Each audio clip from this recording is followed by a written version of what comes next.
Karthigai Deepam serial October 26 இன்னைக்கான எபிசோட்ல என்ன நடக்கலாம் அப்படிங்கறத ரிவ்யூவா பார்க்கலாங்க. நீங்க உங்க மனசுல என்ன நினைச்சு வேண்டிக்கிறீங்களோ அதை கடவுள் ஏத்துக்கிட்டாருன்னா கண்டிப்பா உங்க கையில பூ வந்து விழுகுங்க அப்படின்னு கார்த்திக் தீபா கிட்ட சொல்ல தீபாவும் மனசார வேண்டிக்கிறாங்க. அத்தைக்கு என்ன பிடிக்கலனாலும் கார்த்திக் சாருக்காக என்னை ஏத்துக்கிட்டாங்க. கூடிய சீக்கிரமே அத்தை மனசுல நான் மருமகளா இடம் பிடிக்கணும், அதுக்கு நீ தான் துணை இருக்கணும் அப்படின்னு சாமி கிட்ட வேண்டிக்கிறாங்க தீபா. அதுக்கப்புறம் ஏங்க கை நீட்டி நில்லுங்க, பூ வந்து விழுகுதான், சாமி உங்க வேண்டுதலை ஏத்துக்கிட்டாரான்னு பாப்போங்கிறாங்க கார்த்திக். தீபாவும் அதே மாதிரி 2 கையும் அப்படியே விரிச்சு நிக்கிறாங்க.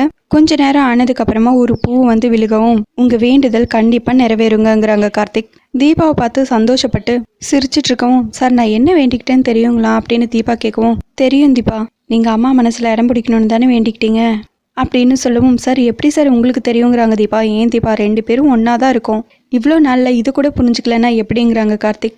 சரிங்க சார், நீங்கள் என்ன வேண்டிக்கிட்டீங்க அப்படின்னு தீபா கேட்கவும், நான் கூடிய சீக்கிரமே அந்த பல்லவியை கண்டுபிடிக்கணும், அவங்களுக்கான அங்கீகாரத்தை வாங்கி கொடுக்கணும், ரூபஸ்ரீயை ஃபுல்லாக இந்த விஷயத்தில் நம்பிடவும் முடியாது, இதுலேயும் ஏதாவது கண்டிப்பாக ஃப்ராடு வேலை பண்ணி வச்சிருப்பாங்கிறாங்க கார்த்திக். தீபா எதுவுமே சொல்ல முடியாமல் அப்படியே சைலண்டாகவே நிற்கிறாங்க.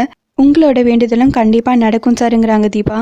அதுக்கப்புறம் 2 பேரும் கிளம்பி அவங்க வீட்டுக்கு போகிறாங்க. தீபா மட்டும் அப்படியே ஃபேஸை டல்லாக வச்சுக்கிட்டு இருக்காங்க. அதோட ப்ரோமோ முடிச்சிருக்காங்க. உங்களுக்கு இந்த வீடியோ பிடிச்சிருந்தா லைக் அண்ட் சப்ஸ்கிரைப் பண்ணி நம்ம சேனல் சப்போர்ட் பண்ணுங்கள். தேங்க்யூ.